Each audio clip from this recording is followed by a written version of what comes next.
Women are conditioned to act a certain way before marriage, but also during marriage, men and women are conditioned differently. If you have a man who's been married for 10 or 15 years, and let's say he doesn't sleep with his woman anymore, and he goes on TV and says, me and my woman have been married for 15 years, we no longer have sex, I'm not satisfied, I should leave. Everyone will say to him, no, you can't leave. You can't leave her just because she won't have sex with you. Are you out of your mind? Are you crazy? Stick by your woman. She has an emotional problem, etc.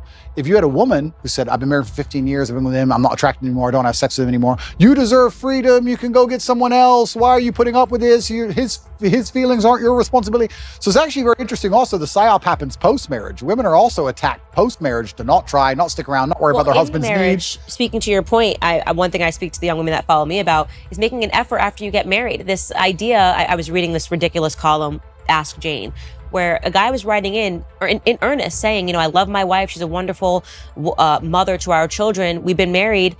She had one child. Two years later, she gained 50 pounds and hasn't lost it. Yeah. And Jane wrote back to him and yelled at him for saying, he's like, I'm not attracted to her anymore. I don't want to.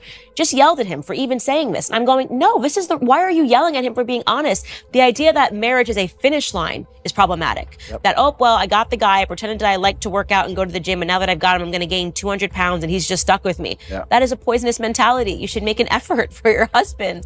You don't just start a company and go, okay, I'm rich now. No, you got to work on that company every day. It's rented. You don't just get in shape and go, I'm in shape now, it's done. No, absolutely everything's the same, and a relationship is exactly the same, and I completely agree with you. I think the reason a lot of men are also rejecting marriage is, one, because there's not many wives to find, but two, I think a lot of men find themselves very unhappy in marriage because the women have no interest at all in satisfying them, like you said, or no interest at all in their needs, and they end up scared of divorcing her because they're going to be bankrupt in a marriage where they don't feel respected, kids don't listen to them, and they're not the king of their own household. So what would be the attraction in getting married unless you're going to be the king of your own household? And that can be extrapolated and discussed in two different ways. One about feminine submissiveness, but also about masculine accountability and excellence. Because I think if you're truly an excellent man, you can be the king of any household. So It's very interesting. It's kind of interesting how all arguments come back to almost the same base biological things.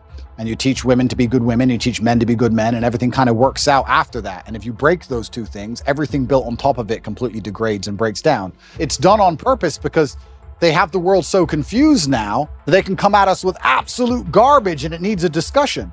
If we had the basis of masculinity and femininity in the household, how much harder would the transgender argument be to implement?